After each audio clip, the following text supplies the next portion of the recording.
let's go. First on the agenda is review and discuss MBTA district scenario reports. NEMCOG will be presenting scenario reports that include potential contiguous and or combined but separate district boundaries that could comply with the new Chapter 40A, Section 3A, known as the MBTA Communities Legislation. With that, I will turn it over to you, Kelly. All right, thank you all. My name is Kelly Leinema. I'm Deputy Director of NEMCOG. Mike Ashola, who is our Senior Planner of Housing and Land Use, will be joining us fairly soon. I think he had the same misunderstanding about the meeting starting at 6 versus 7. So he'll be on as soon as he's able, but I'm fully ready to get started. Before I share my screen and show my presentation, I just want to quickly check how familiar are each of you here with Section 3A, because I don't want to, if you already are like pros on Section 3A and the law, I don't want to spend too much time on that, but I just want to get a sense. You want to just give us a quick overview and then everybody? Yeah, okay, yeah, and then we always have time for Q&A, but I don't want to assume that everybody knows everything. So I will share my screen here and we'll get, oh, sorry, could I share my screen?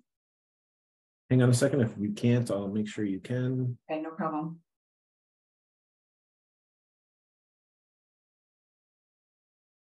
Go ahead and try one more time. Okay, yes, there we go. And is everyone seeing this okay? Yep. Okay, so as I mentioned, here from NEMCOG, and NEMCOG, just to explain who we are a regional planning agency, a regional planning authority, and MPO for the Greater Lowell region. So we work with Lowell and then the 8 other communities that surround Lowell and comprise the Greater Lowell area. So this is about 310,000 people. We are currently providing direct technical assistance to 7 of these 9 communities. 2 of them are not MBTA communities, but we're providing technical assistance on MBTA compliance. So we're doing a lot of work in the compliance area. That compliance ranges from there's a whole range of things that we're doing. So we're providing technical assistance ranging from just testing proposed zoning all the way into helping to draft the zoning amendments and really help communities with community engagement and figuring out where their districts should be. Overall, we've also since, I believe last year when Jennifer Raitt, when our director started, we've been reaching out to the communities and really trying to do a lot of education around explaining compliance model, explaining the guidelines, and helping communities understand what this means and what it means for their communities. So what we want to go through tonight is first the basic guidelines and what they mean for Tyngsborough, and maybe ways that you might want to think about not just meeting compliance, but advancing goals of your master plan or your housing goals. And then Mike, who's just a technical whiz, he has put together 3 different scenarios working with Eric to really identify 5 possible areas for compliance, and we can have a conversation around those. We want to talk with you about what you think are the best for us to explore further and what we can start to think about narrowing down and bringing back to the community as part of that community engagement process. So as far as the overall guidelines, I just want to make sure everybody's clear. Tyngsborough in no way is being singled out. So Tyngsborough is one of 177 communities that is required at some point this year, next year, or the year after to comply with Section 3A. Tyngsborough is an adjacent community. There are other sort of categories of community, and the sort of category that you're in, it really drives the overall number of units that you have to have a capacity for. And I'll explain the difference between capacity and overall production in just a second.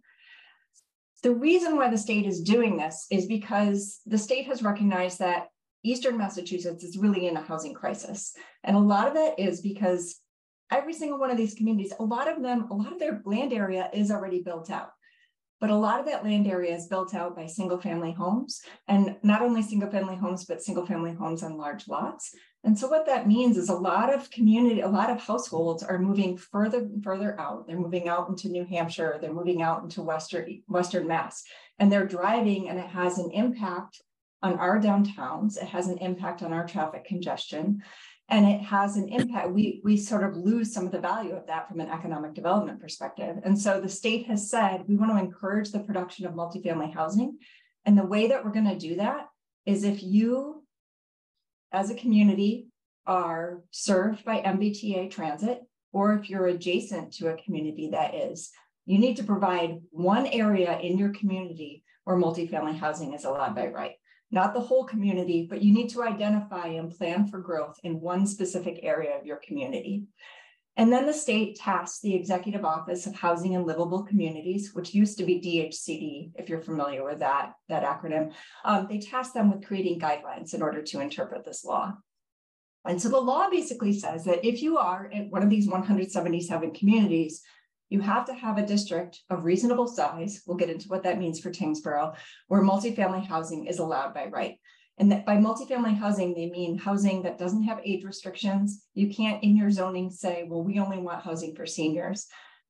A developer could come in and say, well, I'm going to build senior housing, and that would be okay, but your zoning can't restrict for that. You also can't in your zoning, you can't restrict number of bedrooms in a development. It has to be suitable for families with children. And by district of reasonable size, they mean it has to have a minimum. In most communities, the minimum district size has to be 50 acres. And in that district, there has to be, a minimum gross density of 15 dwelling units per acre. Again, I'll show you all of this, a little bit more about what this means in a second.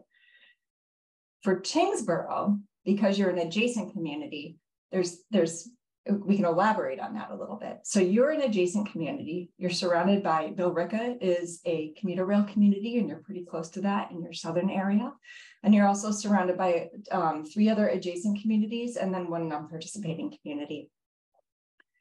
Based on your total number of housing units in the 2020 census, which is almost 4,700, you have a district size of 50 acres.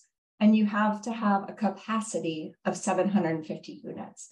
I just want to be really, really clear about capacity, because that's where I hear people get super, super confused.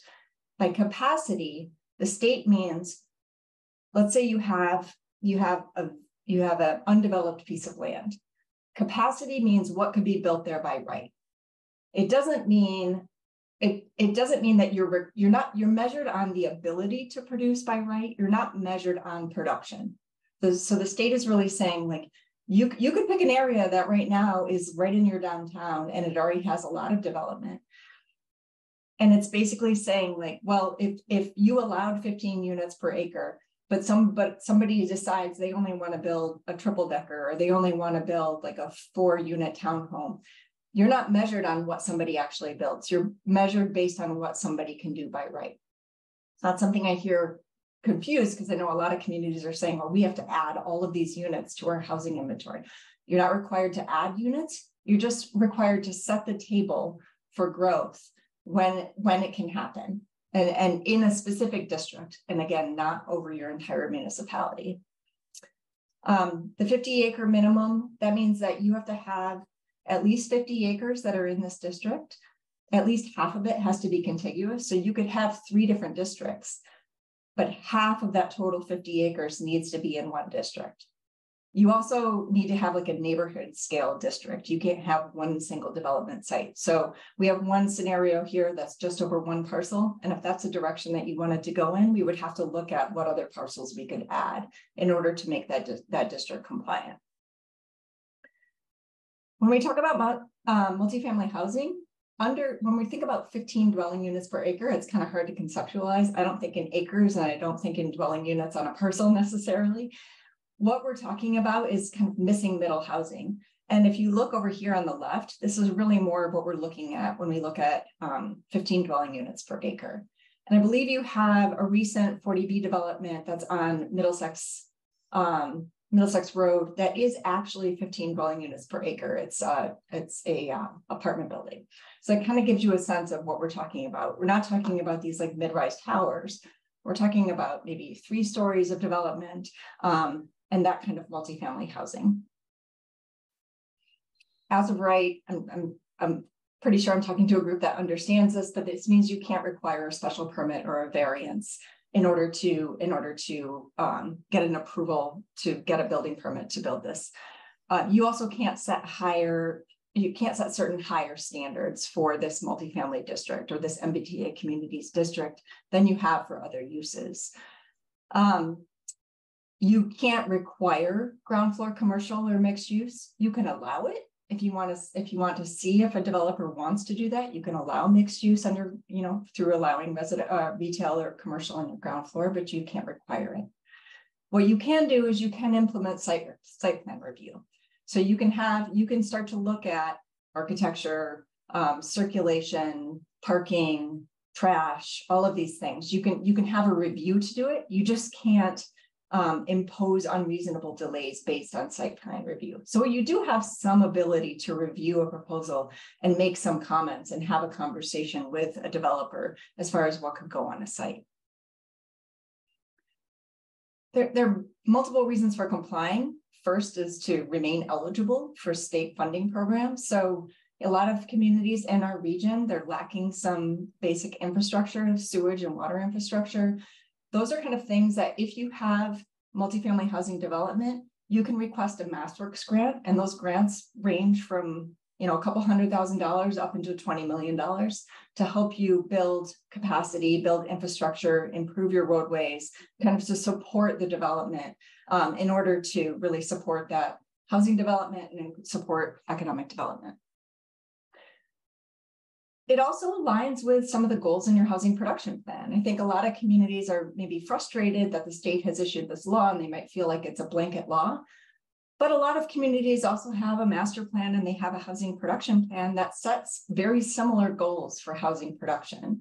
Because I think, region-wide, we recognize that there's a housing crisis. It's hard to get over those hurdles of town meeting in order to change your zoning. And so in your housing production plan and in your master plan, you're talking about creating various housing options, creating housing choice. You want to address the need of first-time home buyers and create diverse rental units. You want places for your seniors who are living in single-family homes on large lots. You want places for them to downsize. And you want places for new households or households that are forming and may someday have children to move into your community. And again, the state has really said, we really need to do this in order to address our unmet housing needs. But again, it's required by state law. The Attorney General in March issued a statement that was very, very clear that non-compliance is not an option. And so what we need to do is think creatively about who Tyngsborough wants to comply and whether there are certain districts or areas that may help you advance other goals. I know sometimes it's political, especially with zoning changes, it can be very politically challenging to make those changes. But I think if there are ways we can tie those to other goals, that may be an opportunity and not just something that you just have to do because it's required by the state. But again, this is something that's up to you and your community. And I think we can work through this in a community process. 2 other things, just to be really clear. Compliance doesn't require you to install wastewater infrastructure, to add to the capacity of your infrastructure or anything else. That's really what you basically just have to do is to allow that multifamily housing to be built by right in a district or multiple districts that add up to 50 acres and that you have a density of 15 dwelling units per acre. So that sewage input, that water infrastructure, that can be on the developer. It's not something that you have to provide. You just have to set the table for them to be able to do it with a slightly lower permitting threshold. Your zoning may allow for an average gross density of 15 dwelling units per acre. And if somebody builds something less than that, it doesn't affect your compliance per the state. The state is really just measuring you on what your zoning bylaw allows by right. So you might see a 2-family go up where you allow 15 dwelling units per acre, but that's really up to whatever the landowner wants to do. The overall timeline, we have been working with you since early this year on technical assistance. Your deadline sorry, not for city, for town, sorry. Your deadline to approve compliant zoning is December of next year. I understand from Eric that we want to think about bringing this to a Springtown meeting. And just in case that doesn't pass, that way it gives us a little bit of wiggle room to do some more education, work with the community, and make sure that we're presenting something that can be approved by the end of next year.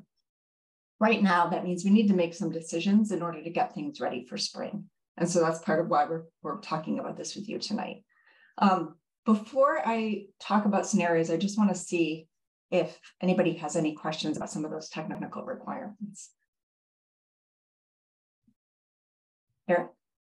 I just want to clarify a couple of things that I did discuss with Mike when we were going over some of the scenario reports, because there are some rules and some resources that the state has made available to communities in order to move through the process, as well as rules to measure your proposed district for compliance. So I'll start off with the positives, in that the state has provided a fairly thorough, some might call it complex, compliance modeling tool that allows communities to plug in information. Tyngsborough would be using the assistance from NIMCOG in order to get preliminary confirmation that districts that the community said that they were interested in checking and or moving forward with are compliant with state regulations. That doesn't necessarily mean that it will be 100% accepted by the state itself. So they do have another sort of preliminary stage before you get to town meeting on a proposed district to ensure that you don't pass a district that ends up not getting accepted. So they have provided a program that says, yes, we have a technical compliance model, and just in case there's a glitch or something we didn't think of in that technical resource, we will be providing overall reviews for proposed districts to ensure communities that when it gets presented to their town meetings, you don't have to worry about going back to town meeting to make an adjustment because it wasn't compliant. With that said, there are some other components and rules that I think have a very specific pertinence, I guess, to the community of Tyngsborough, because Tyngsborough probably has opportunities to incorporate parcels within their district that are larger than potentially 90% of the other communities that are subject to the legislation. That's just my guess. I haven't really looked. However, and one of the reasons why that's important is because the legislation specifies that the district needs to follow parcel boundaries and lot lines. Mike has reached out to state department representatives in order to ask questions about potentially splitting some parcels if they were large, or if the community said that we have a reason or a justification for putting a district boundary that does not necessarily follow a lot line. That's kind of a gray area at this point, and I guess I could let Kelly and or Mike discuss that, and it might become a little bit more clear with regards to the areas that I'm talking about in more like the northern Middlesex Road area in Tyngsborough.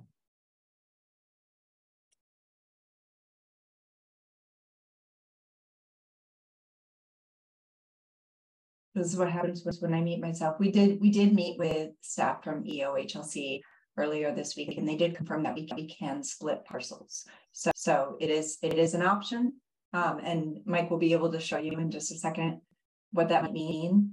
Okay. So that you can keep some part of your parcel for commercial development and allow the rest of it to be for residential development. That is something that you can do.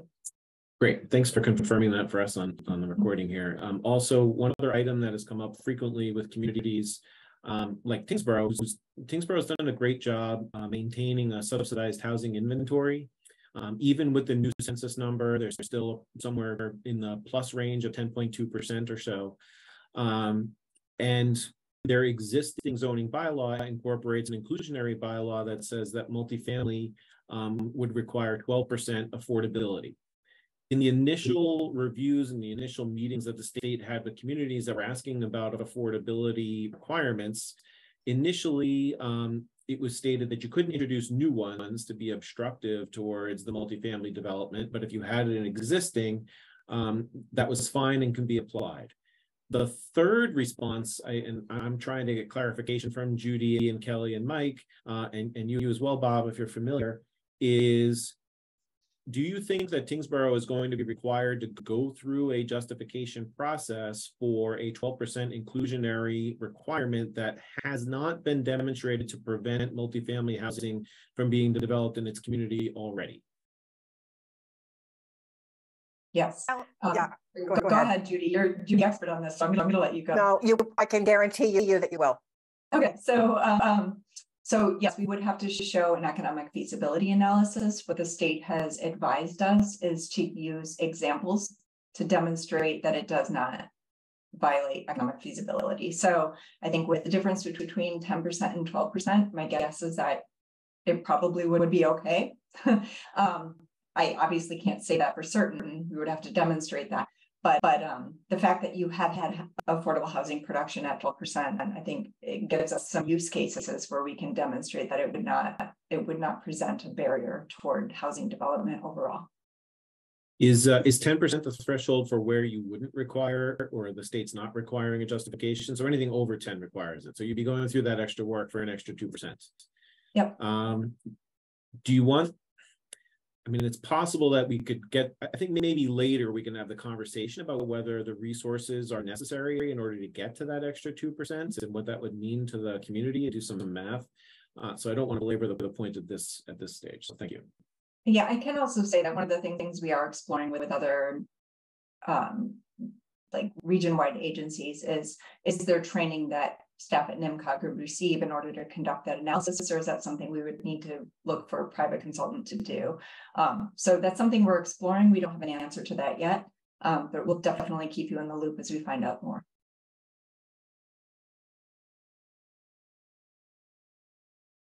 Does anyone have any other questions about the basic technical requirements?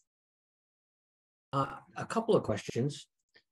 Number one, would you be able to share that presentation with Eric, the PowerPoint, so that he can send that out to us? We'll have something we can review and have the on. Yeah, I just sent it to him. The you had said that there was some money that was available from the state. Can that be used for infrastructure to try and help a developer come in and put something if there was an infrastructure in place? So what you can do is you can apply for what's called MassWorks funding. That's through the Community One-Stop application. I've gone through that process before. It requires, a lot of times the state wants to see, it really wants to see the proposal or the request for funding tied to a specific development or tied to multiple developments. That really helps your favorability. And they also want to see a certain % design as far as the infrastructure is concerned. That said, you can also request design funding. So I've also gone through that process in other communities where we've said, well, we want to improve this roadway. We're requesting funding to help us. You know, we've gotten to this like basic feasibility state and we want to get funding in order to advance this to conceptual drawings or a little bit further along. And then we go around again in a later round and request for the actual construction funding. So you might get like $300,000 for design, and then in the next round, get your $3 to $5 million for actual construction. So it's kind of a process and it's a multi-year thing. But that is something that if you do have a development that's ready to go in, you could definitely start that process. And I believe that begins, I think the NOFA for that is around March of each year. Okay. And you had mentioned something about energy. Is there any stipulations about renewable energy in any of this development, or no? So I think just that it can't be more restrictive than what you would allow in any other type of development in the underlying zoning. Is there any money to promote renewable energy in this type of a scenario? So, you know, there are, and this is something I'd want to work with our sustainability planner on, but there are a lot of refunds and rebates available right now. I just don't know. I would be concerned about providing, making those restrictions in your zoning. It might be something that you might want to educate, development proposals on and say, you should apply for these things or you should consider them. But I would just be cautious about having that be a stipulation in your zoning by law.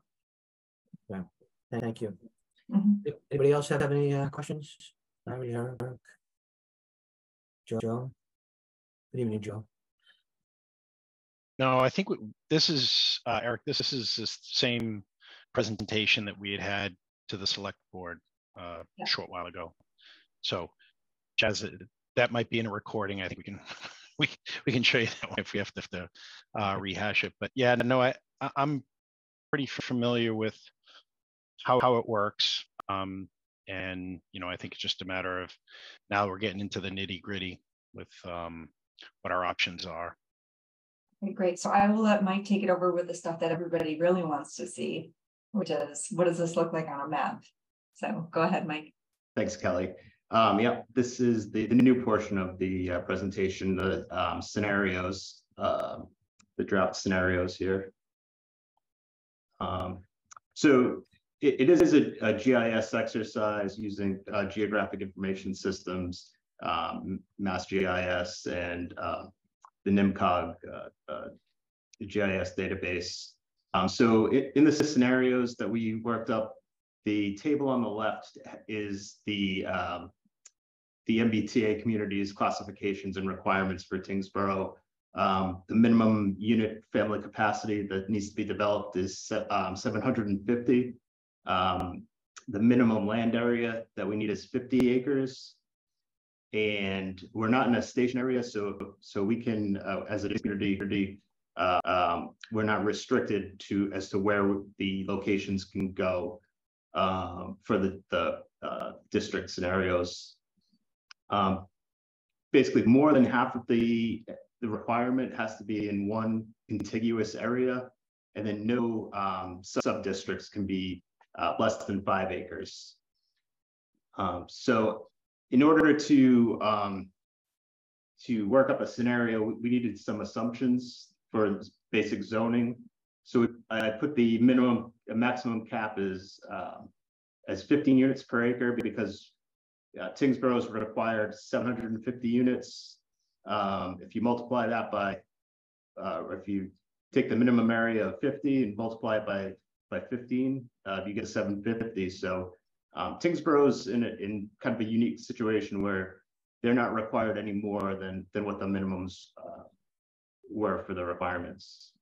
On the building story and height, I put it at 3 stories. And these kind of follow some of the basic, a lot of the zoning that Tyngsborough has established. Parking spaces per dwelling unit at 1.5, minimum lot size at 80,000 square feet. And then the front side and rear setbacks are the same for what multifamilies are in Tyngsborough, and then an open space requirement of 25%. And these numbers too, on the right here, we can manipulate those to kind of generate the numbers that are compliant scenarios. And again, the scenarios were developed using areas that were identified in the action plan, the housing production plan, and discussions with Eric. One tool that we used to try and figure out where the best livable communities might be was to create a heat map of amenities such as sidewalks, distance to commercial restaurants, office spaces, arts and entertainment, recreation features, schools, open space, and also like water and sewer mains. So we use this to overlay our districts and make sure we're developing scenarios that support livable communities as the initiative requires. So as Eric was saying earlier, the state is allowing, with justification, towns and cities to be able to split and partially zone parcels. So that it comes into play in scenario 1 here. The first 2 scenarios I'm going to present can stand alone and meet the requirements and be compliant zones. So scenario 1, it's on Middlesex Road near the AMC Theater and the new Tavern in the Square. It's the commercially zoned portion that's in our industrially zoned portion in the back of the parcels. The first 500 feet of the parcels are commercially zoned, and then that would stay commercially zoned and wouldn't have an overlay over it. So you wouldn't be losing any potential commercial development on that, the first 500 feet of those parcels. It creates a lot of opportunities, a way to support economic development. It could be developed into a complete neighborhood or a 15-minute neighborhood, and it has really easy access onto Route 3, so it shouldn't disturb, shouldn't have too much of an impact on local traffic, especially near like the town center area. Some of the challenges that could be, are potential challenges. It's a relatively undeveloped parcel, so it would require some site clearance, and then the town would need to extend sewer lines and water lines to the parcel. There is a sewer line in the Middlesex Road right of way. And potential development would be a mid to long term, depending on the property owner, and likely a large scale, maybe townhouse style development with shared open space, trails, walkways, and neighboring amenities. Now in this map, you can see the area that's brown is actually, it's either wetlands or undevelopable land. So this area is subtracted from the calculations.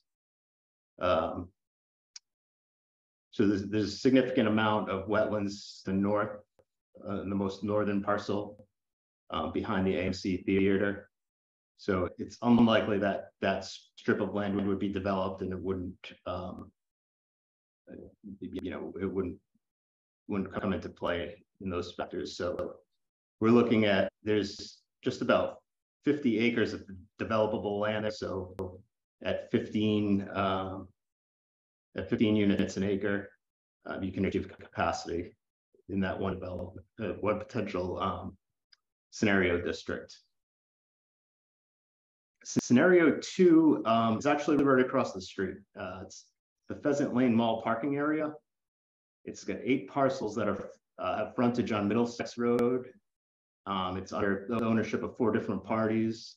Currently, it's mostly used as overflow parking, the Pheasant Lane Mall, and some of the parcels to the south are undeveloped or underdeveloped.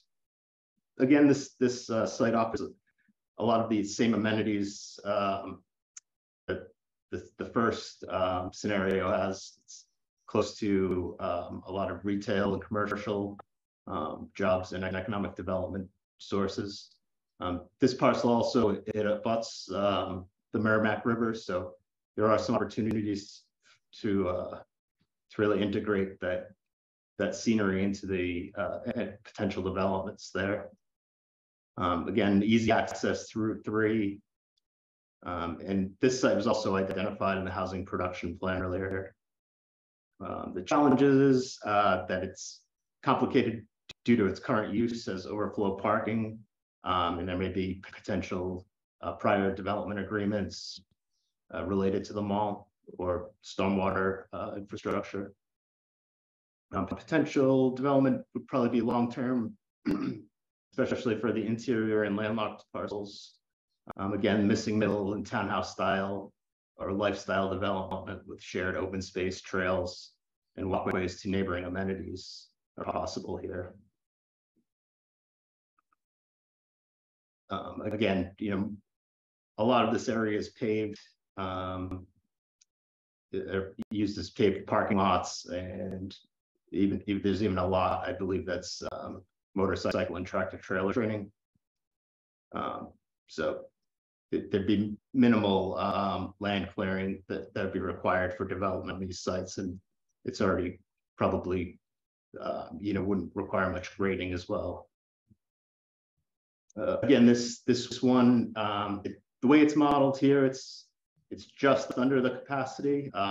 It's by 3 units, so just a minor tweak of some of the assumed conditions that I highlighted earlier. We can get that number to 750 without an issue. The gross density would be at about 17.7 units per acre.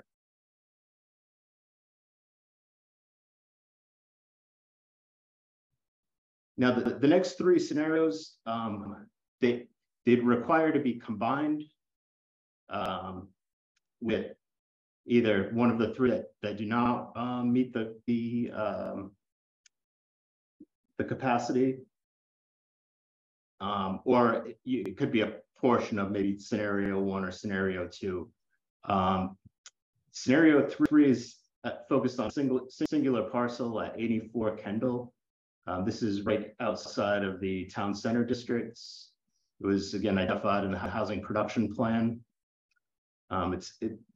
Its proximity to town center would encourage non-auto transportation, and it's also just to the east of the Tyngsborough Park and Ride. So it could potentially facilitate the need for less automobiles for the residents. Again, it seems like most of the scenarios are convenient to Route 3. So shouldn't have quite as big of an impact on traffic congestion. Again, the boundaries would need to be expanded or combined with another scenario to be compliant. And the program, the parcels currently under the forestry tax program, Chapter 61. So it would have to that would have to be addressed prior to development of the parcel, although it could be zoned, even though it's in Chapter 61. Potential for development, we're looking at midterm development of undeveloped parcels with similar townhomes or the missing middle housing. And this parcel, it also abuts, I forget the name of the pond, but there are significant scenic and environmental amenities that also are part of this parcel. Again, the developable acres on this are 21.3. It's modeled at a gross density of 19.5. There's a capacity of 416 units from this one scenario. Again, there's I believe there's some wetlands on the western side of the parcel, and it's heavily wooded now, so there would have to be significant land clearing in order for future development. Scenario 4 is it's the Middlesex Road 40B developments. There's 6 contiguous parcels along Middlesex Road where several 40Bs have been developed over the years. If expanded, it could concentrate multifamily housing areas with pre-existing density and access to services. If mixed use is allowed, it could augment existing developments through potential addition of other goods and services. The state has not yet released guidance, however, on how Section 3A zoning could affect the 40B developments with potential adjustments to the town's SHI if the 40B properties come into conformance under 3A. Scenario boundaries need to be expanded again, combined with other sub scenarios to be compliant. So the gross acreage there's no undevelopable area that was identified in the GIS exercise. So at a gross density of 15 units per acre, you're looking at a capacity of about 575. Again, it's along the Merrimack River and Middlesex Road. I mean, you could tell the parcels was pretty built out. I'm not sure how many more units would be added regardless of the zoning change. The fifth scenario that we've worked up are several parcels that are fronting on Westford, and a couple of the parcels also have frontage on Dunstable Road. It's under the ownership of 4 parties, including 2 condo associations. It's currently zoned B3 with a portion of R1, a residential 1, and it has a mix of uses, including residential, retail, restaurants, and service businesses. Again, this is another area that could really take advantage of potentially more economic development impacts. You be able to develop a complete neighborhood, 15-minute, with a 15-minute walk to all the services you might need. Similar access to Route 3. In this site, a few of these sites were identified in the housing production plan. So the challenges developing the sites, it might be more complicated development due to current uses on the parcels. On some of the parcels, would require a combination with another scenario, a portion of, to obtain compliance. And there is a wellhead protection district at 400 Dunstable that actually has kind of some impact on the developable area, and actually takes 400 Dunstable out completely of potentially being used in this scenario. So potential development be near to midterm mid-sized projects on underutilized land, long-term middle townhouse style and mixed-use infill. And as modeled, we have a gross acreage of 24.9. The developable area is about 19.8, and that's because of that the wellhead protection district kind of cutting into multiple parcels in this district. So at a gross density of 6.9, we could get an additional, or we could get a capacity of 335 units. Again, you could see the wellhead protection districts are the kind of right in the center of that intersection and extending kind of southwest. There's a significant residential development to the south as well. That would abut the potential district, so it wouldn't be a character for the neighborhood, and also it could also spur some economic development and some potential. That the parcels are zoned mostly commercial, so you could have mixed use development on those parcels. It's just this is kind of a summary from the compliance model, and you can see District 2 and 4 are out of order, but there are two scenarios that clearly can meet the requirements, and then the other 3, there would have to be a combination to get to the 750 units at 15 units an acre, and 50 acres for the district. So with that, let's open it up for a discussion to kind of get some guidance as to what scenarios the town would like to see NIMCOG move forward with to develop MBTA compliant zoning. Actually, before that, are there any questions on the scenarios that were presented? Yeah, I have a question, Mr. Chair, if I may. He said yes. Yes, please. Yeah. I was muted. So the first scenarios that you posed,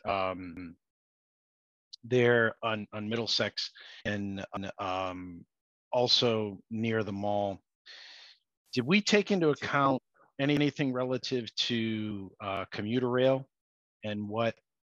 So that there is some discussion about the commuter rail from continuing on from Lowell going up to Nashua, and I know that there are some locations that are being discussed there, and some of the things that we're looking at planning is, okay, how might the town of Tyngsborough fit into that, with stops and things like that. And so does this preclude any of those types of things? What is that? Does it make them more attractive? I'm trying to figure out how that fits into the mix, or whether we should even consider any of that at this point in time. Yeah, that wasn't considered as part of this exercise, although I believe it looks like there's a railroad right of way, is that near the Pheasant Lane Mall? Yeah, I can actually speak to this just a little bit, Mike, if you don't mind. Yeah. Sure. So that's a great question, Eric. I've been in touch with the city of Nashua. There are some hurdles that might have been unexpected with regards to the state of New Hampshire moving forward as effectively or as efficiently as they might have planned with regards to their capital corridor project. But the city of Nashua is fully committed to finding resources and ways to explore the extension of rail from Massachusetts into Nashua. The southern portion of the Pheasant Lane Mall is a primary candidate for the southernmost station, and I've been a noisy, or at least a very vocal advocate for the selection of a station that's as close as possible to Tyngsborough to help support Tyngsborough's economic development and current commercial businesses. And as Mike had mentioned, while that and other transportation related components or considerations weren't part of the development of suggested scenarios for the district boundaries, I do think that it's very relevant information for the zoning review committee as well as the rest of the community to take into consideration with regards to whether or not it affects their preferences for where they might like to see the MBTA compliant district for the future of Tyngsborough's community development. So yeah, that's where I was going. I look at those as helping in that process. I also, I like that it may add, that space is largely unused, I guess. It's being used to capacity, but there's a lot of infrastructure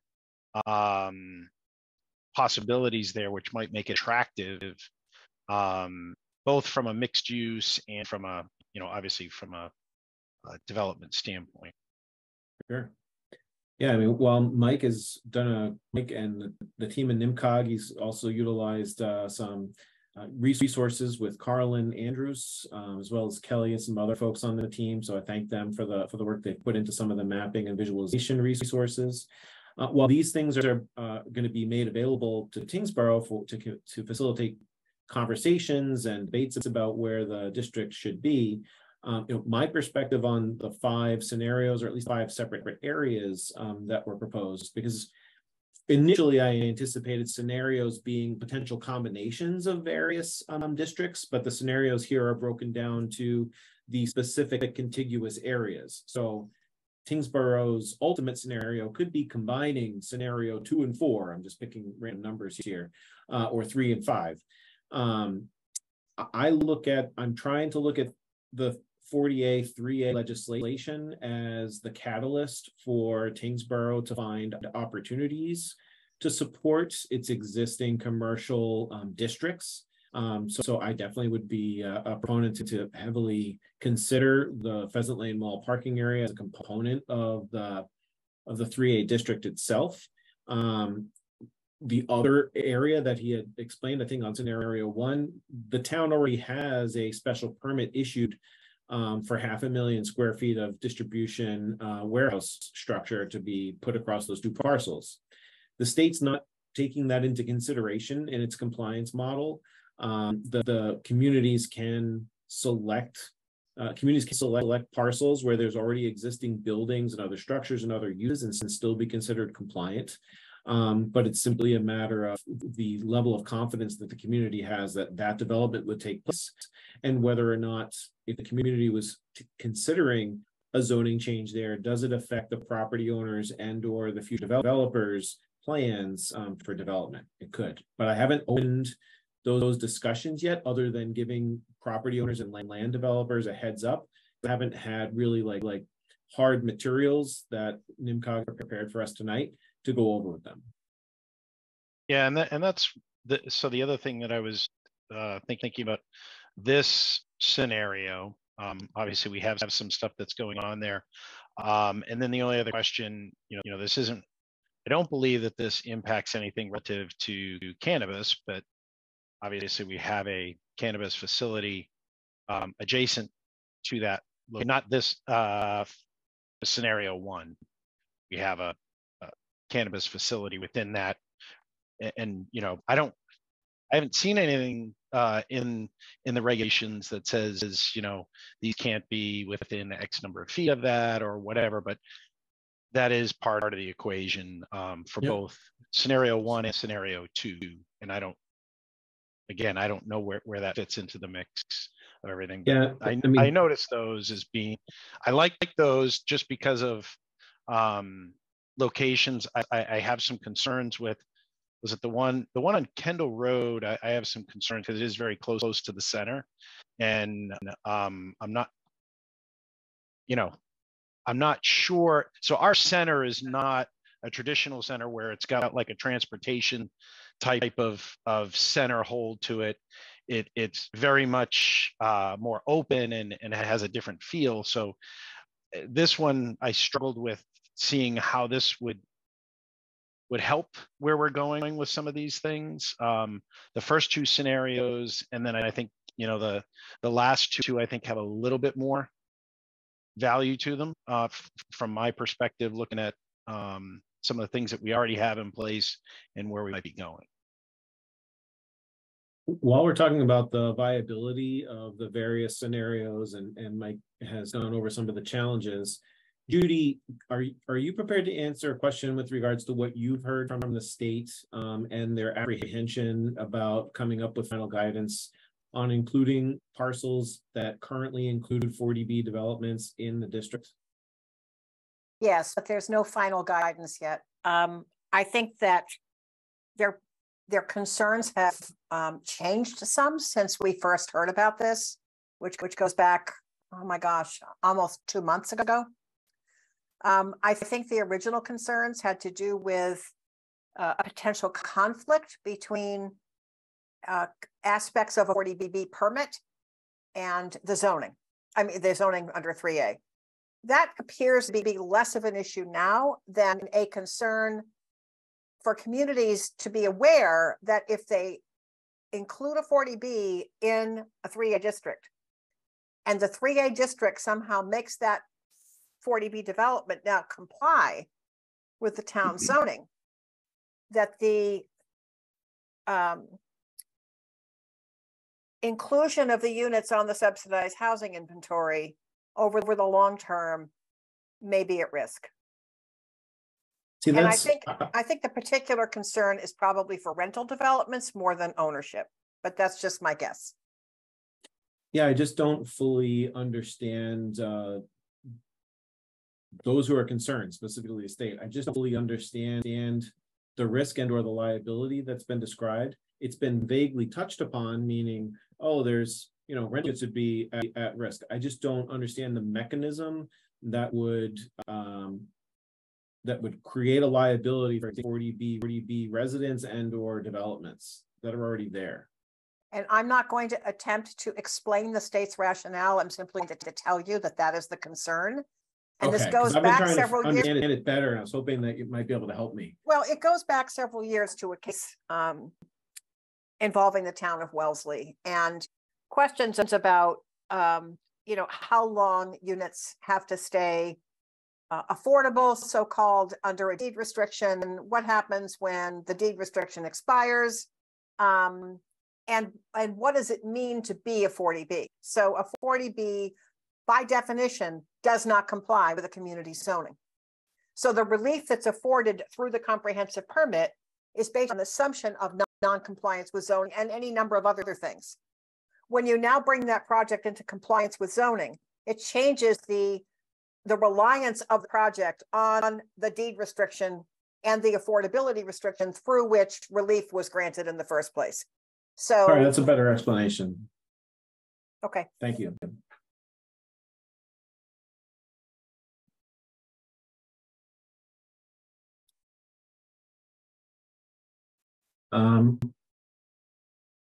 I've got another question to help people think about their scenarios and their potential districts creatively. And I think I don't want the conversation to take too long, but I did want to get a question out for NIMCOG as well as the Barrett Planning Group to ask, is there feedback and or I guess commentary that you wanted to provide to communities that said, all right, we are looking at incorporating some of a lot of our district near our commercial corridor, which is the intention of the legislation.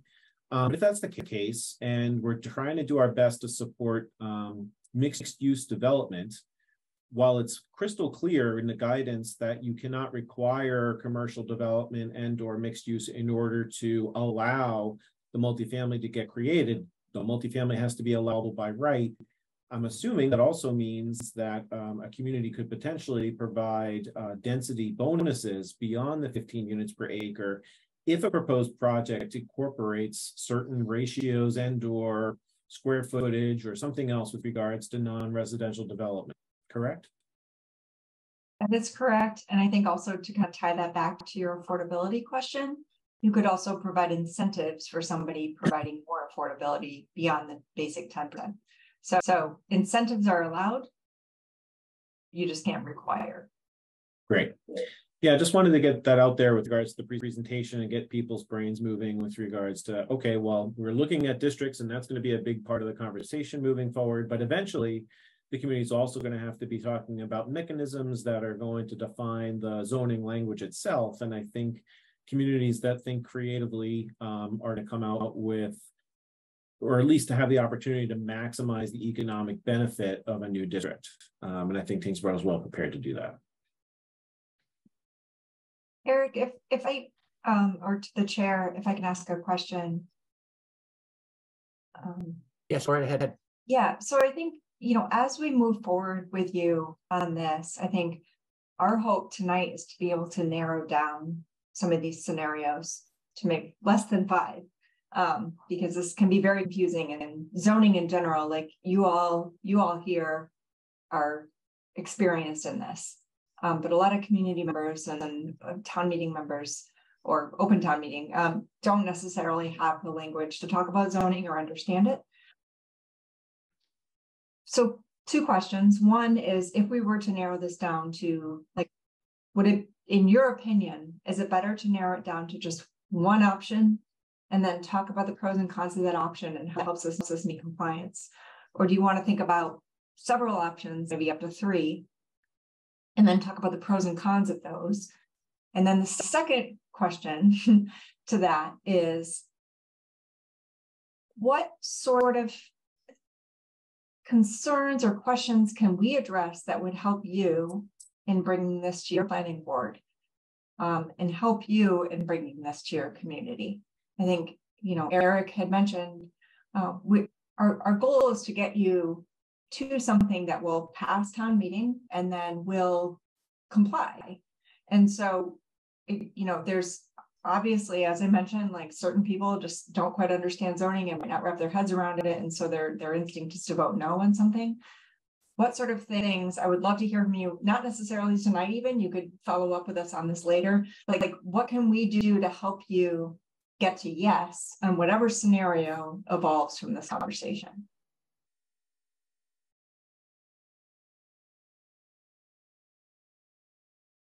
So Kelly, are you asking us right now which of those 5 scenarios look like the best to us then? It would be helpful to know. I mean, I think we can dive in a greater detail. If there's certain ones that you would feel comfortable presenting to the community, it would be helpful to know that. If it would be more comfortable to you to follow up with us in the next few weeks and let us know, that's also fine. I think just understanding that we do need to keep moving this forward, but I think we want to hear from you as far as like what appeals to you and what would you feel comfortable bringing to the community. Well, one quick question to Mike then on the Pheasant Lane scenario. We're like 3 short of the 750. Yeah. Is there a way to get to the 750 in that location? Yeah. Oh, yeah. Okay. Yeah.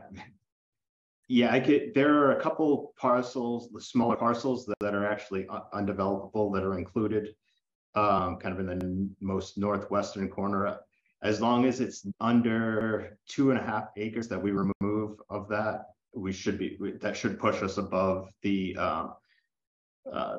capacity, the 750, and keep us above the 50-acre district minimum.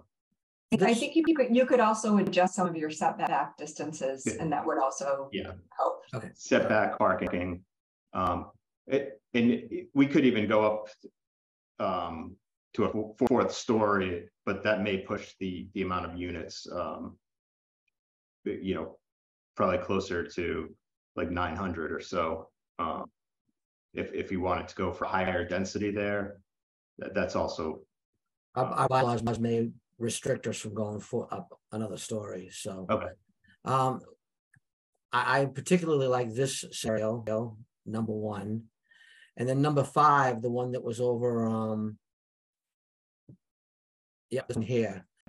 We did have a project that we had going on in here which fell through, and the state did provide us with quite a bit of infrastructure in there.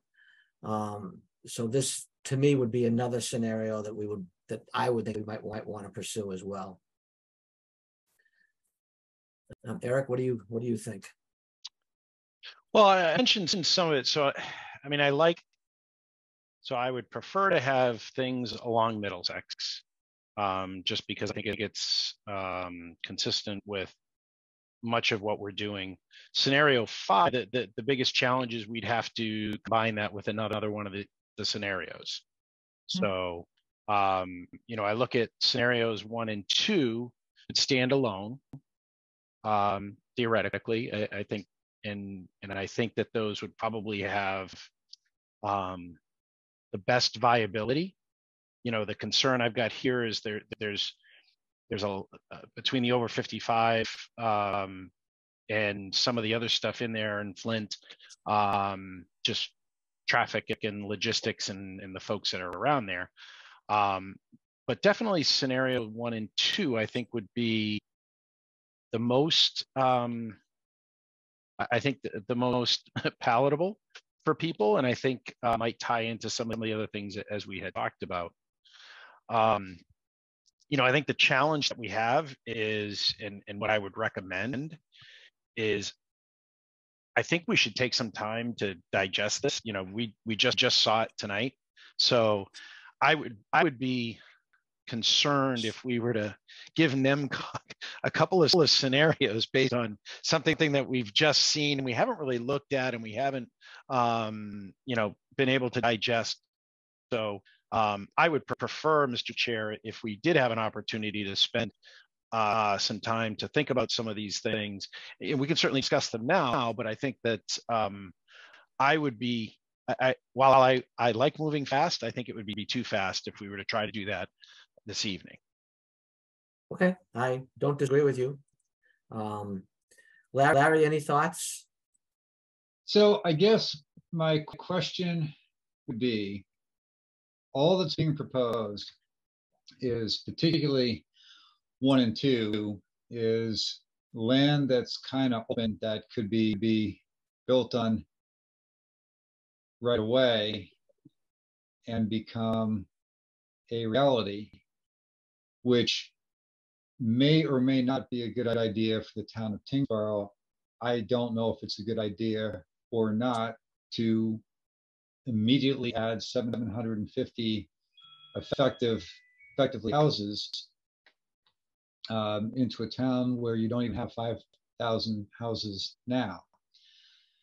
So So I guess my question to the state would be, if the town chose an area that was already developed, where it was, where it's not very likely there's going to be any further short-term development, is that allowed? Or do you need, do you really need to create a situation where somebody can effectively start building stuff almost right away with not a whole heck of a lot that the town would be able to do to stop it? Well, it's for zoning for the capacity, that's a requirement. It's not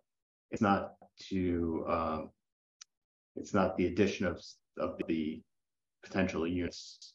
So that if it does include areas that are built, it still can be considered compliant. Sure, Mr. Chair, if I can address Larry's comments, I think they're a good one. Yep. When I was talking with Mike and his team at NIMCOG about what areas to be incorporating or at least evaluating, but that was one of the reasons why I suggested that they incorporate or at least look at the areas where Tyngsborough Crossings and Merrimack Commons, which is labeled as scenario 4 here, incorporate that into the scenarios document itself, because to a certain extent it's like a hedge, right? You're hedging your bets. The standard boilerplate response is the requirement is to zone, not to build. We get it. But Larry's point is a comfort level when something gets presented to town meeting. If the proposed district is literally wide open and there's nothing on the ground, there is a higher likelihood, or at least lower barriers to development than an area that has already been recently developed. So if there's a community that's trying to limit the number of immediately developable acres in their district, incorporating a portion of their district with acres like scenario 4, where there's already recent residential buildings that took place. Matter of fact, residential development that the town probably should be proud of pointing to, is that a component to coming up with a strategic response to the state requirements. And I think it's a perfectly reasonable thing to look at and consider.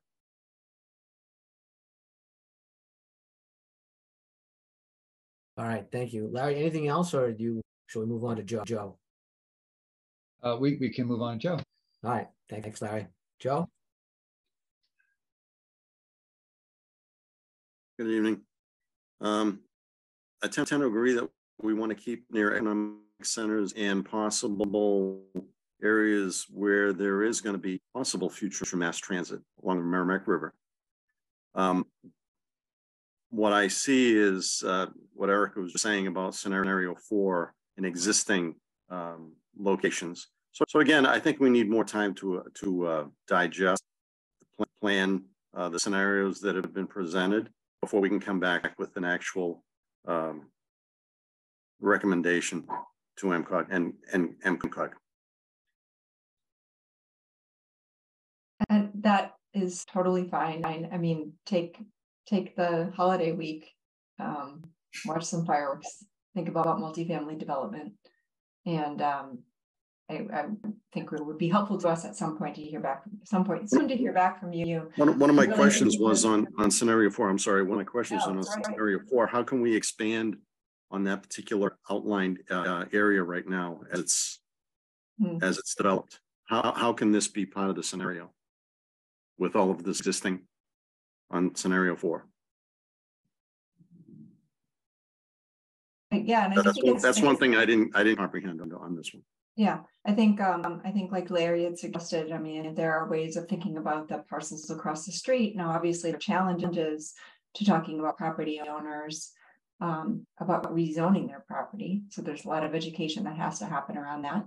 But that is something we could look at what that would do to your overlying district size. I think definitely think about these things. We'd love to hear back from you if possible, like the week after next, with maybe some additional direction. And again, thinking about, not so much you, but your planning board, at some point you're going to have to bring this to town meeting. So like, how can we help you answer questions? How can we help combat any misinformation?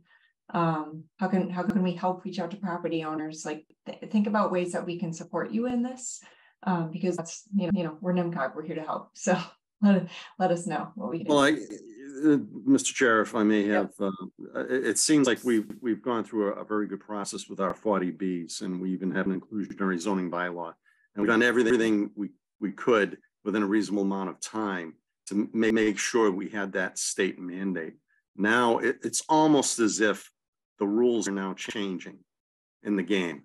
So we're going to have more, and I understand that this is the legislation, but to do that as quickly and have the build out as quick in a town like Tyngsborough that has done an exemplary job of adding the 40B developments where they are. It's it's almost like a slap in the face, but it is what it is, and I'm sure we'll get through it. But it is a little difficult to have to swallow this right now. But just so that we all understand, all we have to do is zone it. We don't have to build it. And as long as it's zoned and it will have the capacity, we're all set. Yeah, well, that's unfortunately with the stipulations, with the lack of stipulations, so it can't be overly burdensome. It will happen, and it'll happen quick. But those are my thoughts as well. All right, any more discussion on this then? Kelly, we'll certainly get back to you and Mike week after next, so that you guys can move forward with whatever you need to. And we'll have Eric reach out to the members of the board to solicit them as to what their feelings are sometime next week, so that we can make that happen. Any further discussion on this, or shall we move on to the next agenda item? I just have one point, Mr. Chair. Yep, sure. Go ahead, Eric. I was just gonna, I got an action item for Eric. So for example, in scenario 1, I think it's scenario 1. Yes. As we've talked about, there are already plans and construction going on relative to those warehouses. It may be helpful for us to understand not only what is in place, but what is going in. Because I think, if I'm not mistaken, there's some items in both scenario 1 and 2 that could be applicable.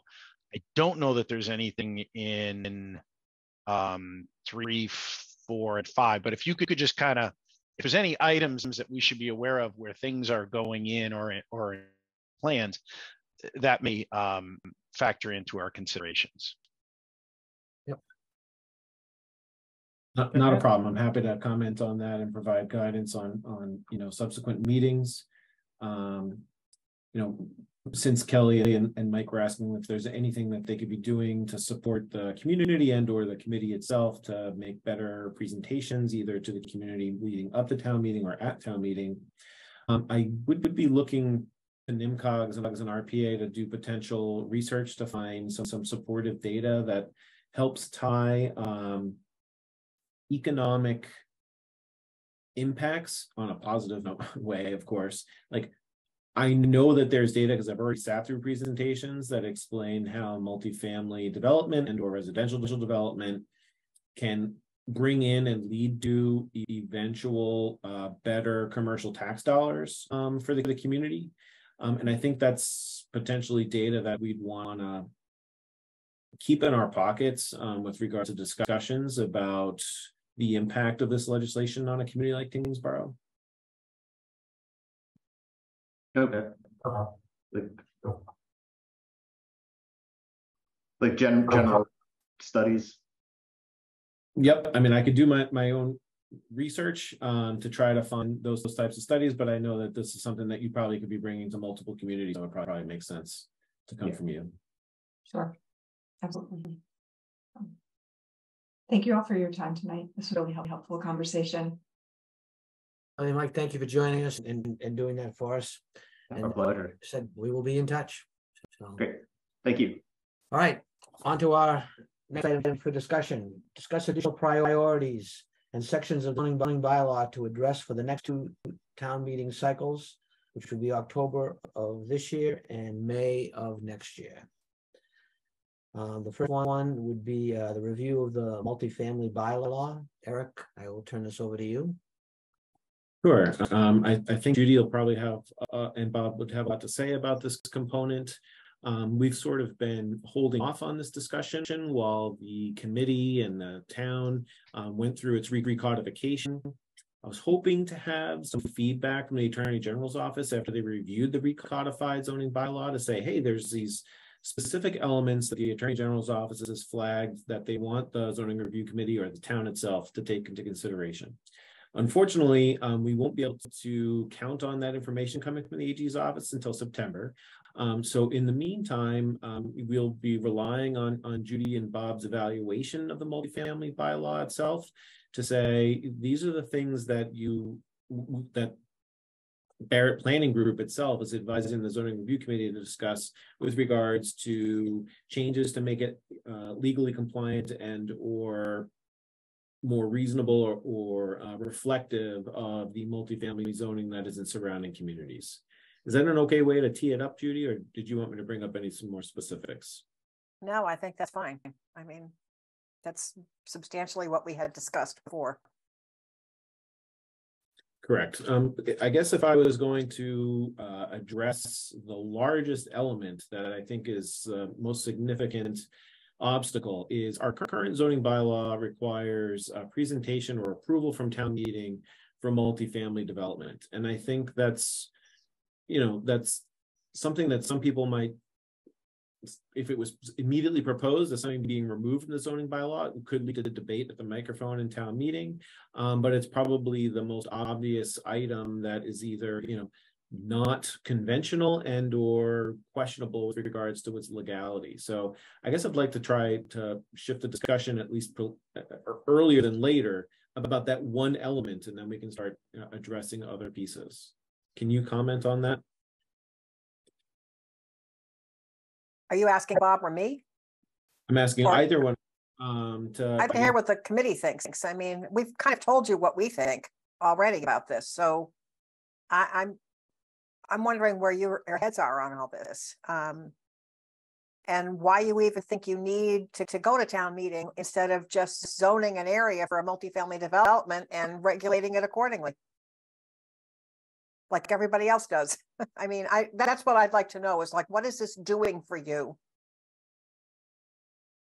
My question also is, does anybody know why this was put in? Because it's so entirely unusual and it raises so many questions. Mm-hmm. Was there a rational reason, or was this somebody's agenda item and put a petition together and suddenly got adopted? So well, I don't know. It helps when how something got there to figure out whether it still should be there or not.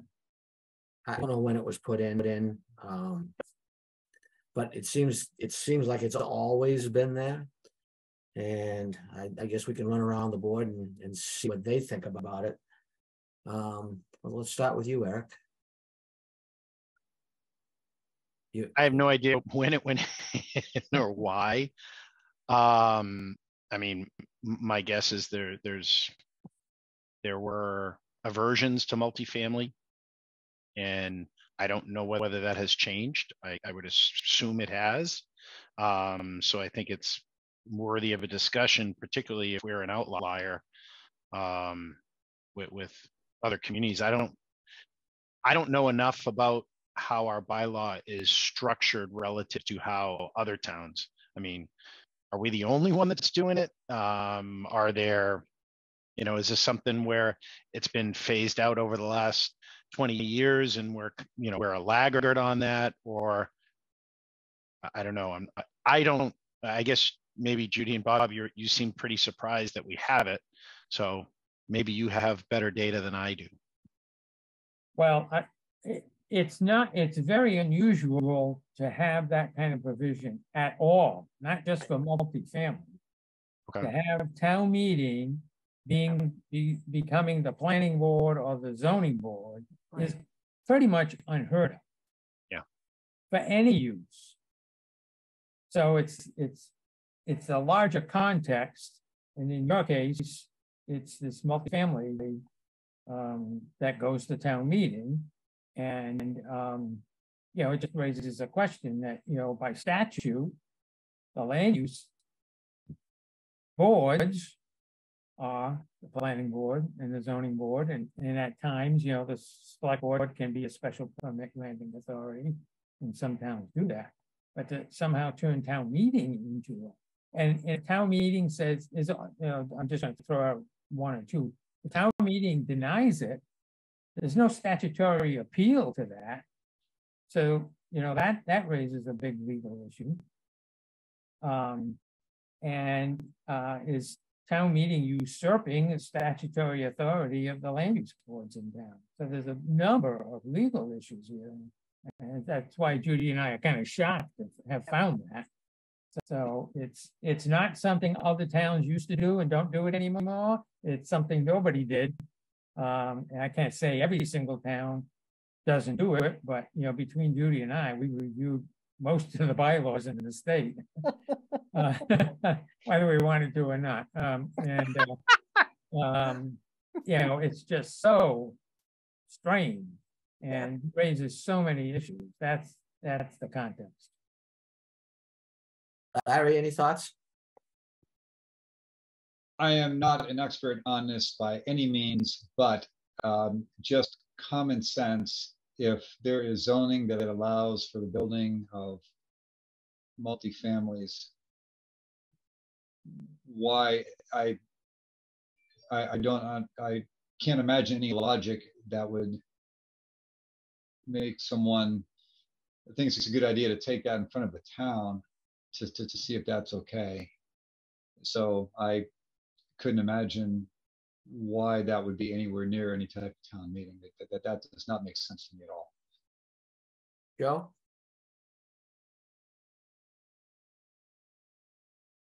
Yes, you're muted, Joe. There you go. Okay.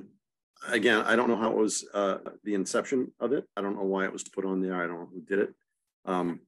I can just say that we probably have to readdress that in the future per your recommendations. Yes, and I agree with that. It's certainly something we should be looking at. It'd be interesting to see how we sell it to the town, but I would almost think that at some point it may have been a controversial issue over a particular spot in town that this was coming up, and because of that, it was probably put in there as a reactionary bylaw rather than, well, you can see where I'm going with this. So do we want to discuss this anymore? Can you guys take a look at that and see how you might want to change that to make it more standardizations with everybody else, the way they're doing things? So, okay. Eric, did you have anything else you wanted? Eric, so I know anything that you look like you were ready to say something, so.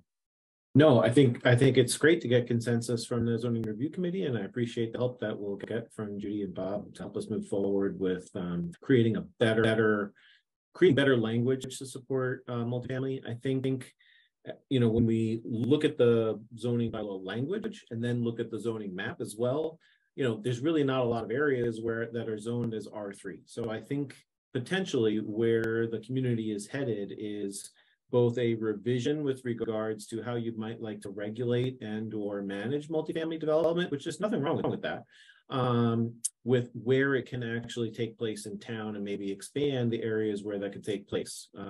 Obviously, you're already doing that with your MBTA, you know, 3A district. And as that language gets created, maybe you look at it and say, well, you know, maybe the 3A district is either an overlay or its own entity, and we're going to take some of that language and scale it back and create overlay districts in other parts of town where less dense multifamily is permissible or provided by special permit or something else. But by creating it's not just a matter of revising the language, but also looking at your zoning map eventually. Okay. All right. Next, we have discussed potential improvements to the inclusionary zoning bylaw. Eric, why don't you? Great. So I didn't, thank you, Mr. Chair.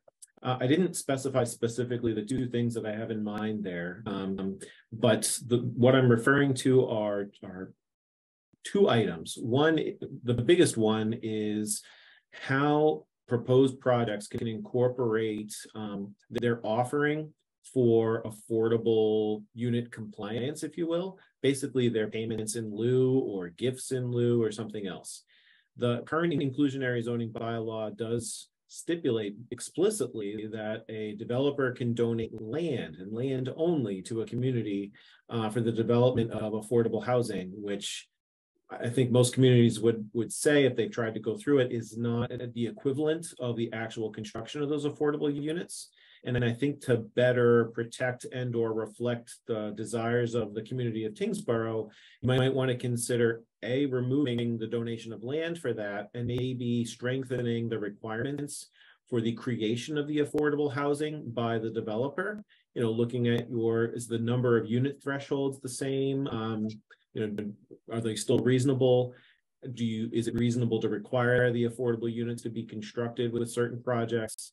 How strict do you want to be about where those affordable units can or should be? Can they create an affordable, like, you know, one or two buildings like the Toll Brothers project resulted in, where you have, you know, more, it's basically a second project where a percentage of those units are affordable, are getting created. It does meet the community's expressed desires and needs to maintain sort of like a level performance on its SHI, but that was kind of a special scenario.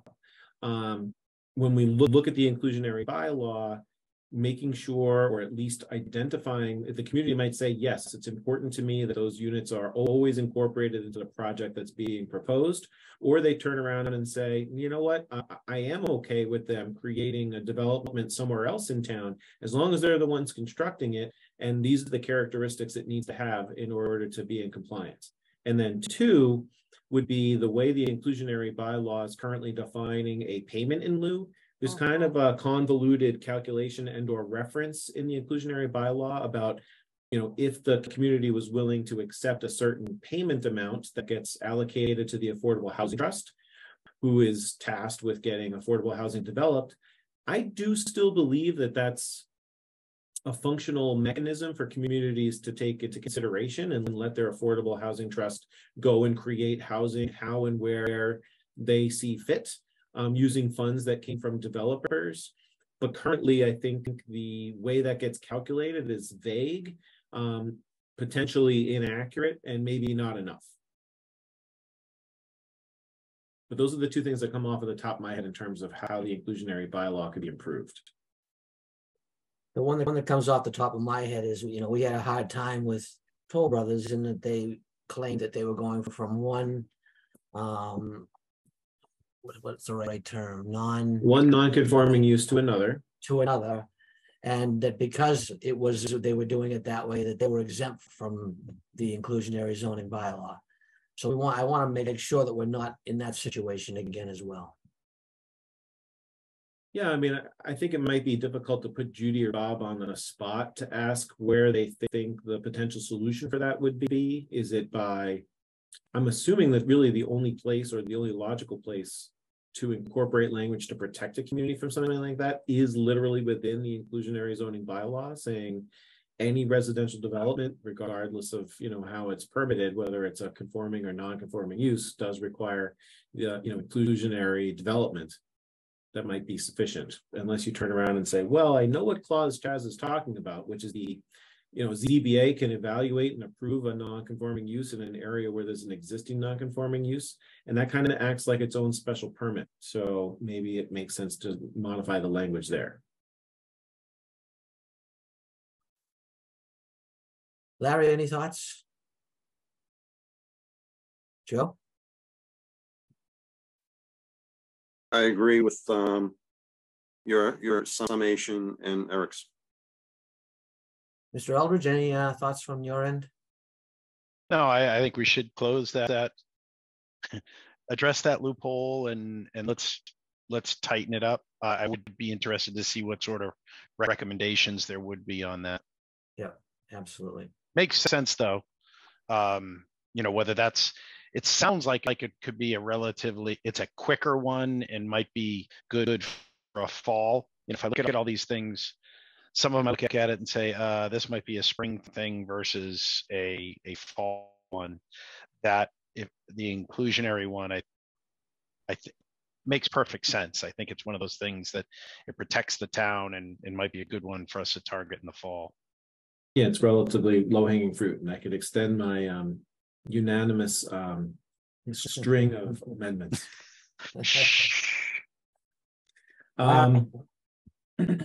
Another easy one, I think, would be the next on our agenda, which is consider rezoning Merrimack Landing and Tyngsborough Crossing, which are existing 40B developments, as an R3 to reflect their existing use. Currently, I believe it's commercial. So, yeah, I'd like to. I guess I've got another perspective on that after we've had a conversation about the 3A communities. When Judy gave the explanation with regards to why the state might be hesitant to accept a 3A compliance district where there's 40B housing, the town might be have to share that same perspective. If it says, okay, well, we've got these 40B developments that took place, they're multifamily, it's great, it's already been passed. I really didn't take into consideration that the relief that the project receives has an impact on the 40B's, I don't want to say longevity, but again, I'm still trying to wrap my brain around the potential detriments or detractors that would come from rezoning parcels or rezoning land where 40B developments have been successfully constructed, meaning they already exist and that's what they are. So I guess maybe you can remind us one more time, even though we just heard it, why the town of Tyngsborough might not want to do such a thing and leave those parcels zoned as I-1.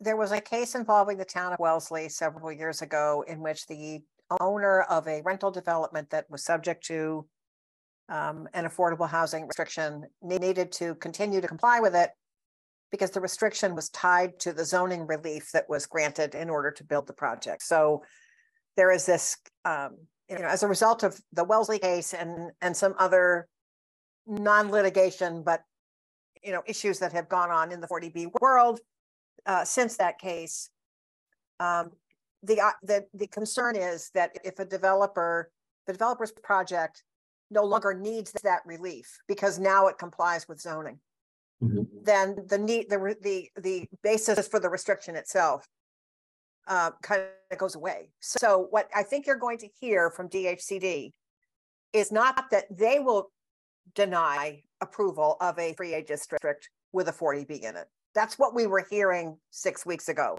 It has shifted now. I think what you're going to hear is that you are on notice as a town that if you create a 3A district that includes an existing 40B development, that the continued presence of that development on your subsidized housing inventory off in the future may be at risk. I think that's all they're going to say. But, I would also say, we just had a meeting with DHCD about this last week because it's coming up everywhere. I think that it's important to recognize that density isn't the only zoning relief that a 40B typically needs. They need waivers on front setbacks, side setbacks, height, use certainly. I mean, obviously use and density might become compliant with a 3A district, but setbacks, coverage, height, those things may not. So you have to almost think about how much relief is the 3A district giving to a 40B. And if it's not giving complete relief, then I don't think you really got an issue. But I'm not an attorney. I'm simply telling you what we're hearing right now as the current thinking from DHCD. Until they're actually going to issue written guidance on this, I wouldn't know what to tell you, frankly. I don't know. Okay, and there's no real risk outside of potential, I don't want to say confusion, because everybody can see what's on the ground there, but from a zoning perspective, there's really no benefit or detriment outside of clarification with regards to, changing the zoning of those parts of that land, correct? We can probably just remove it from our conversations. Yeah. Yeah, that sounds right to me. We've done enough on our plate here. I think we should take that off because I don't want to put that in jeopardy at all. Right, of course. That's a huge chunk of our SHI, and okay, so let's scratch that one.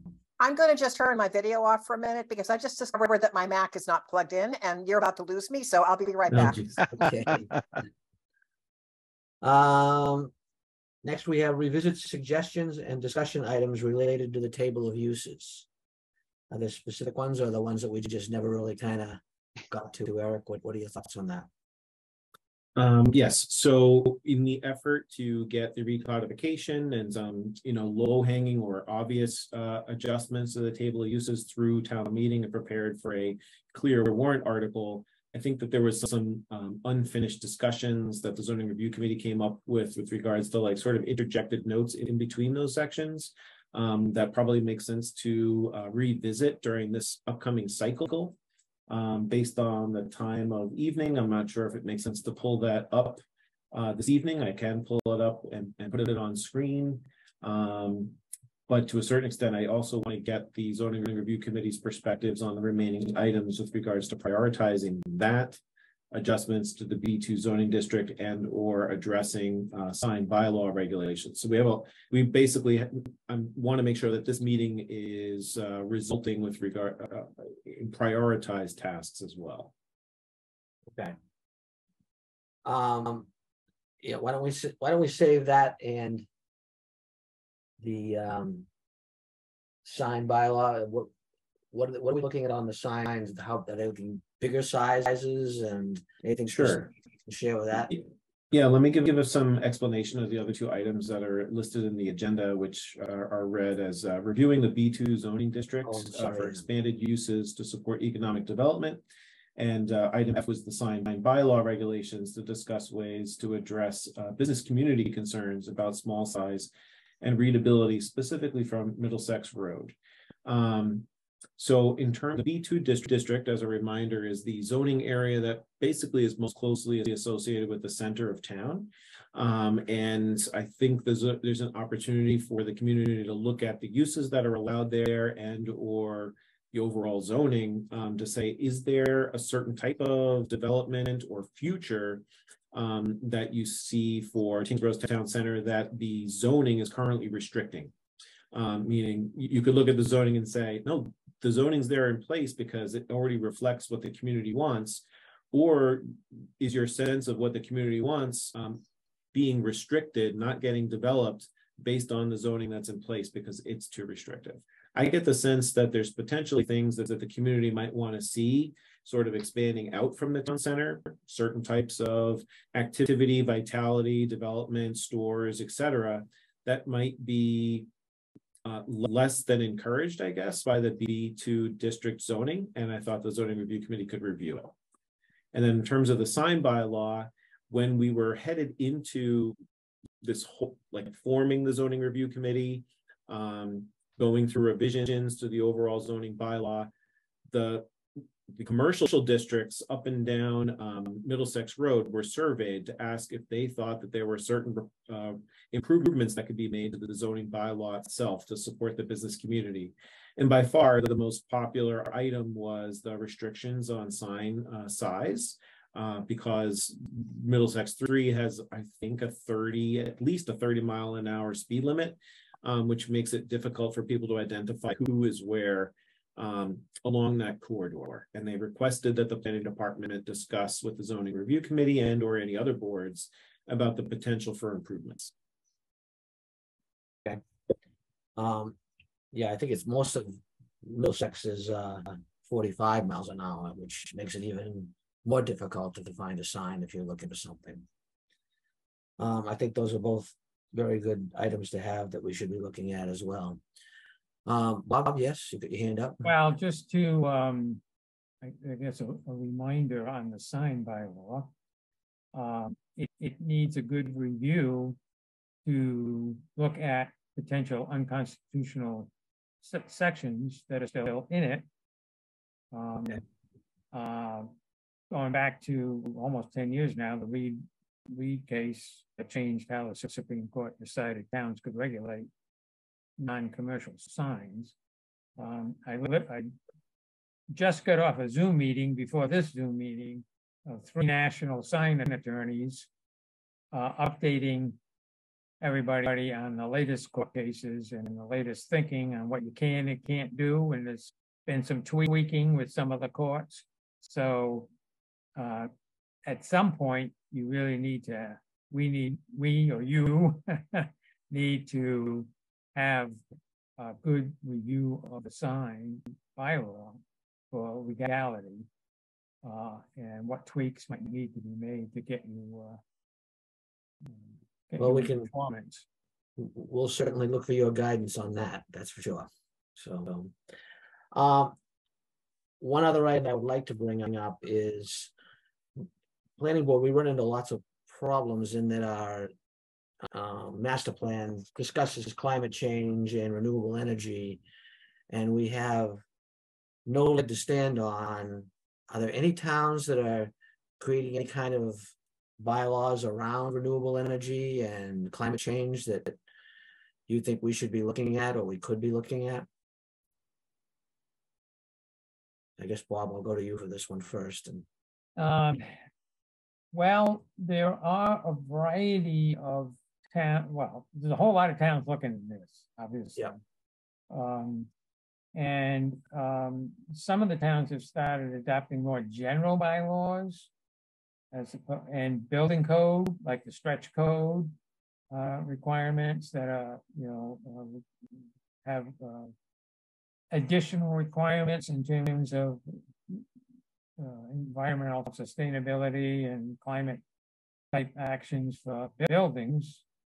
I'm not, in the more narrow sense of all that, I'm not aware of towns amending zoning yet, other than, like requiring bicycle lockers or requiring low impact development drainage systems or, those kinds of things.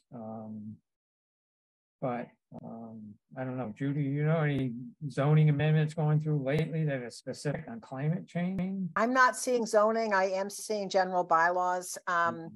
There's been some activity around this, Bob, in the lower Connecticut River Valley area, just because of initiatives coming out of Pioneer Valley Planning Commission and UMass Amherst. So there is some activity out there. I've not seen it in zoning.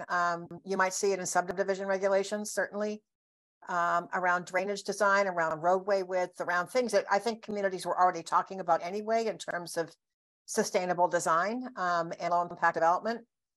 But those are areas where I think you might see some climate change or carbon footprint analysis. I think another area too that lends itself well to this conversation is the overall land use pattern that your zoning encourages. When you're encouraging more of an auto-centric development pattern, your carbon footprint is going to be very different from one that is more compact. If you try to think about how to formulate this. Demolition is another area where I think we're paying increasing attention to the carbon footprint impact of demolition versus reconstruction. If you are going to have demolition, what are you doing with the construction debris? There's a lot of different discussions going on about this, but in terms of like actual regulatory stuff, I haven't seen that much. Okay, all right. Well, that's one of the things that interests me very much. So I figured I would ask you too, because you're the experts. So we'll keep that on our list and see what we find out. Yeah. Yeah, I would appreciate that. All right. Kind of at the end of the evening here. It's 8 o'clock. Mr. Chair, yes. Can I ask? So a couple things. It sounds like so the sign bylaw and the B2 zoning, that sounds like a spring thing. We got a lot of work to do. There's value there. I did have a question on the review of the existing multifamily bylaw. I thought I remembered that there was more than one that we had that goes to town meeting. And so I looked up, what are we going to do about open space residential development, which right now has the same thing for town meeting approval. Good question. Yeah. Should that be part of that same thing with the multifamily bylaw and hit them both up at once?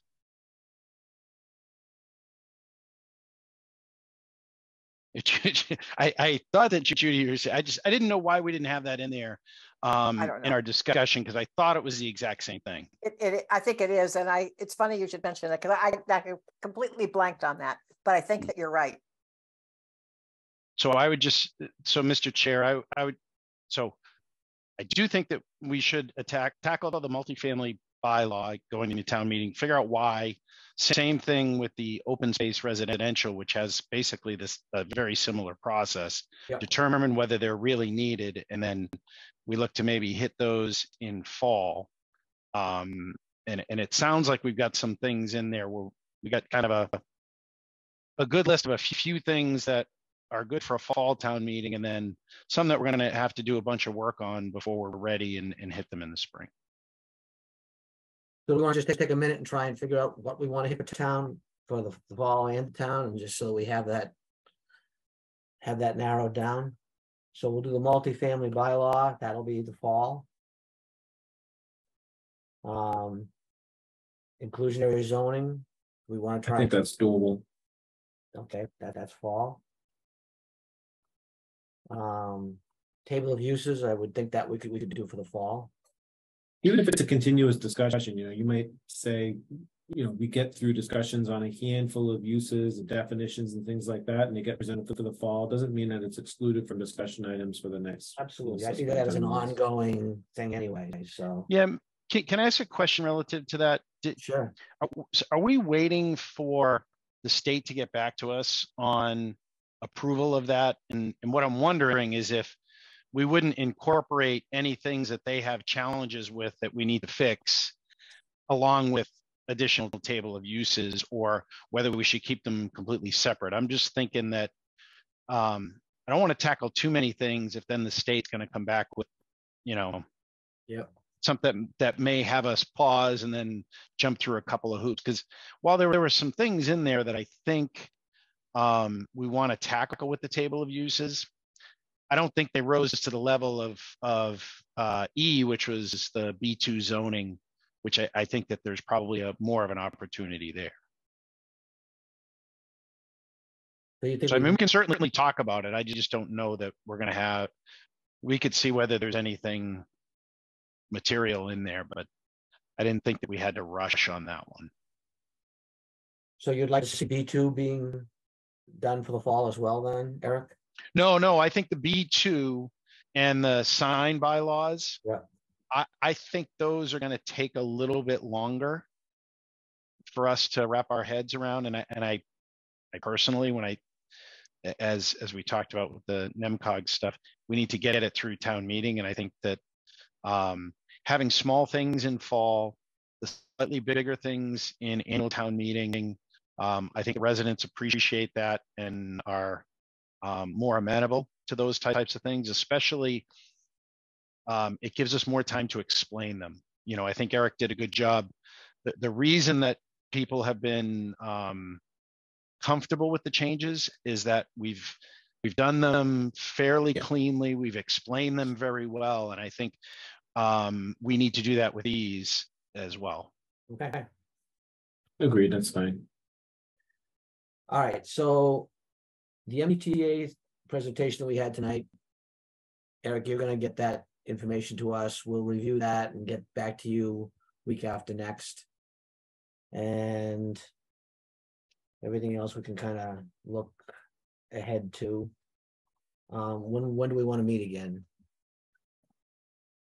We want to do in August? We want to do July? What are your thoughts there? Mr. Chair, I guess the question to Eric is, if we get the list, we get the presentation from NEMCOG and we provide him with info, do you need us to meet and say, these are the 2 or 3 scenarios we'd like to focus in on? Or do you just feel comfortable? Is it going to be enough for us to give you our feedback individually and then you make a decision? I think we could authorize Eric to compile that info and use his best judgment to choose which directions to go in, or we have another meeting in 2 or 3 weeks to officially do it. Okay with either scenario. I do like having the discussion sort of in a recorded meeting so that, you know, your feedback and everything else is, I guess, documented. So that we know exactly how we arrived at specific scenarios and or district areas to move forward with, versus, you know, feedback that's given to me individually, which isn't necessarily, well, you could actually say it's in conflict with, you know, the open meeting law. But so yeah, make a long story short, it would be great to have, even if it's just a limited 1 hour meeting next, and say that we want to get some thought behind which direction to go, because to a certain extent, I've already shared some of my perspectives on where I think or what considerations I'd like the town to keep in mind when selecting district boundaries or combinations thereof, or what its impact could be, or I think there's plenty more discussion about it to be had. Agreed. I have to agree with you on that one. And then I'd like to have input from Adriana and Jeremy as well. Exactly too. Yep.